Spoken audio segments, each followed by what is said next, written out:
salve, fiel torcida, bando de loucos!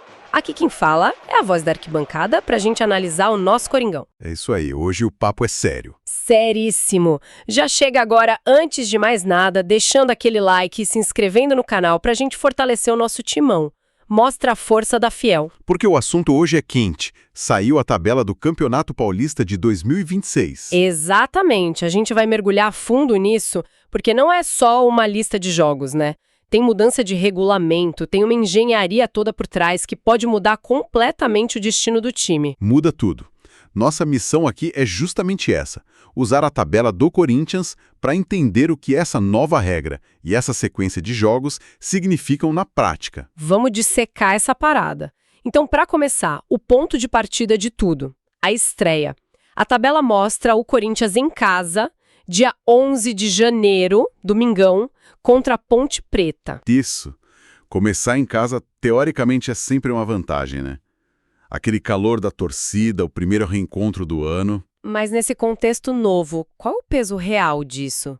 É só moral ou tem algo a mais? Tem muito mais. O peso é gigantesco. Historicamente, quem vence a primeira partida em casa no Paulistão já aumenta em muito a chance de classificar. Isso no formato antigo de 12 jogos. Exato. Agora, com só 8 jogos, essa vitória na estreia vira quase, tipo, uma necessidade estatística. Não é mais só um empurrão, é um passo crucial. Entendi. Então o que antes era para dar confiança, agora é quase obrigatório para não ficar para trás. É isso? Precisamente. E a pressão não para aí. Olha a sequência. Logo depois da Ponte, o Corinthians pega o Red Bull Bragantino fora de casa. Jogo encardido. Os caras correm o tempo todo. É um desafio tático muito específico. Um time de alta intensidade, que pressiona muito, ou seja, não tem aquele tempo de esquentar os motores no campeonato. Não dá mais para começar devagar. Não dá.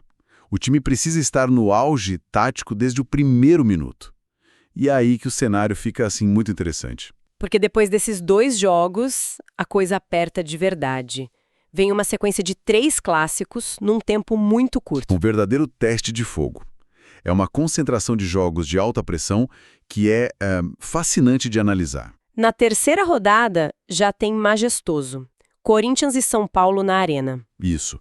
E 4 dias depois, o clássico alvinegro contra o Santos, lá na Vila Belmiro. E para fechar essa sequência, mais pra frente na 7ª rodada, o derby contra o Palmeiras, em casa de novo. É um teste brutal pro elenco, né? Pro físico e pro mental. Total. Vamos pegar o primeiro, o Majestoso. Um clássico tão cedo na terceira rodada. Geralmente é um termômetro, né? O que ele mede nesse ponto do campeonato. Pra mim, mede quem tá pronto e quem não tá. Simples assim. Exato. Ele mede a prontidão. Um clássico dessa magnitude, ele acaba com a desculpa de é só o começo da temporada. Não tem desculpa. Taticamente, é um choque de estilos que precisam estar ajustados. Se o Corinthians vier com seu 4-3-3 de posse de bola, vai bater de frente com o provável 4-4-2 do São Paulo, que tenta congestionar o meio. A briga vai ser ali no meio-campo, então. Sem dúvida. A capacidade dos nossos meias de escaparem da marcação e encontrarem os pontas vai definir o jogo. Uma vitória aí valida todo o trabalho da pré-temporada. E uma derrota... Nossa, pode criar uma crise antes mesmo de fevereiro. É um ponto de virada muito, muito cedo. Exatamente. E o pior é que não tem nem tempo para respirar. 4 dias depois já tem viagem para Santos. E jogar na Vila Belmiro é um desafio tático completamente diferente. Em que sentido? A gente sempre fala da pressão, da atmosfera, mas taticamente o que muda tanto lá? Olha, o campo da Vila é um dos mais estreitos e curtos da Série A. Isso compacta o jogo. Os espaços somem? Exato. Espaços que existem na Neoquímica Arena, por exemplo, lá simplesmente não existem.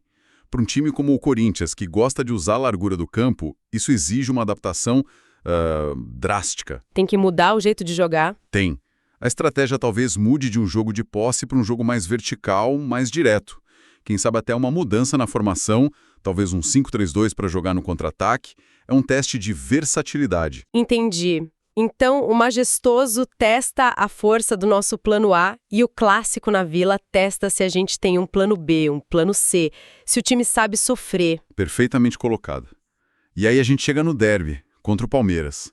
7ª rodada, de 8.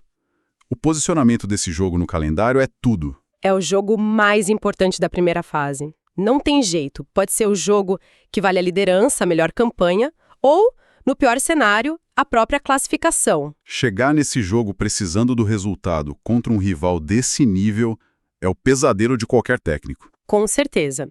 O fascinante é como os 6 jogos antes vão definir o que esse derby significa, né? Sim. Se o Corinthians faz uma campanha quase perfeita, pode entrar em campo já classificado, jogando só pela honra, para garantir o mano de campo lá na frente. O que tira um caminhão de pressão das costas dos jogadores. Total. Mas, por outro lado, se o time tropeçou antes contra, sei lá, o Velo Clube fora ou o São Bernardo, aí o derby vira uma final desesperada, uma final antecipada. Isso nos leva a um ponto que muita gente esquece. Os jogos contra os times de menor investimento. Perder ponto bobo nessas partidas é o que complica a vida. É exatamente aí que a gente precisa falar do novo regulamento, porque é ele que amplifica tudo isso que a gente está discutindo. Boa. Essa é a parte que parece confusa, mas que é a chave para entender o campeonato. Como funciona essa nova parada de sistema de potes? Vamos simplificar. O modelo antigo tinha os 4 grupos, né? Você jogava contra todo mundo dos outros grupos, mas não enfrentava ninguém do seu.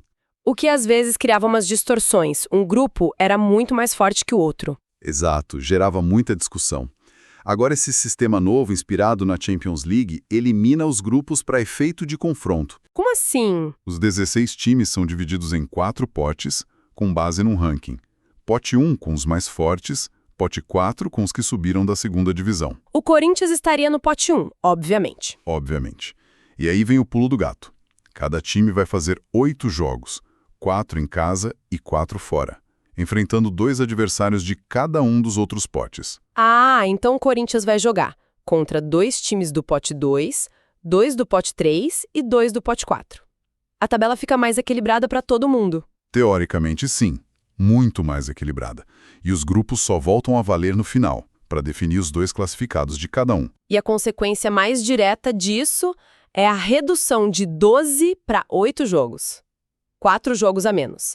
A margem de erro, acabou. Acabou. Não existe mais gordura para queimar.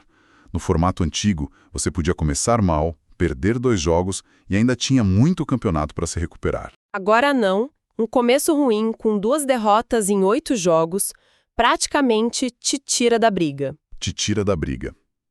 Cada jogo, desde o primeiro contra a Ponte Preta, tem peso de mata-mata. Isso me levanta uma questão. Com essa pressão toda por resultado imediato, esse formato não acaba favorecendo demais os clubes maiores, que já têm elencos mais prontos, mais entrosados? Essa é uma excelente pergunta. E tem 2 lados. Por um lado, sim, a sua lógica está correta. Times que mantiveram a base, como o Corinthians depois de uma boa temporada em 2025, saem na frente. Porque não precisam de tempo para achar um time, um jeito de jogar. Exato. Já está tudo pronto para atacar o campeonato. Um rival que trocou de técnico, que contratou 10 jogadores, vai sofrer muito com a falta de tempo. Mas e o contraponto? Qual seria a desvantagem para os grandes? Desvantagem é a pressão. A expectativa sobre um time como o Corinthians é de vitória sempre. Num torneio de tiro curto, a chance de um acidente, de um tropeço, aumenta o impacto de forma exponencial. O empate fora de casa, que antes era normal, agora pode ser desastroso. Pode custar a classificação. Para os times menores, a estratégia muda. Eles não precisam ser consistentes, eles precisam ter picos de performance. 1 ou 2 vitórias surpreendentes contra os grandes e fazer o dever de casa contra os seus pode ser o suficiente. Ou seja, o campeonato fica muito imprevisível. Muito mais. A margem de erro diminui para todos, mas o desafio é diferente. Para os grandes, o desafio é a perfeição. Para os menores, o desafio é a eficiência em momentos-chave. É quase uma mentalidade de Copa do Mundo, então. Cada jogo é uma final. Perfeito, é isso. Exige um nível de concentração que, vamos combinar, não é comum no começo de temporada no Brasil. Então é isso, bando de loucos. Resumindo a ópera, a tabela tá aí, o caminho pro bi tá traçado e ele começa nesse domingo contra a Ponte. Um caminho mais curto, mas infinitamente mais perigoso. Cada ponto perdido vai ter um peso dramático na conta final. E começa na nossa casa. É dia de lotar a arena, cantar os 90 minutos e empurrar o time para a primeira vitória. É o primeiro passo. E talvez o mais importante de todos. Com certeza. E aí, Fiel, quero saber a opinião de vocês. Olhando essa tabela, com essa regra nova, qual vai ser o jogo mais difícil para o Timão nessa primeira fase? Comenta aí embaixo que eu quero ler. Boa pergunta. O derby é a resposta óbvia, mas talvez tenha armadilha em outro lugar. Exato. Quero ver a análise da galera. É isso. Vai, Corinthians! Vai, Corinthians!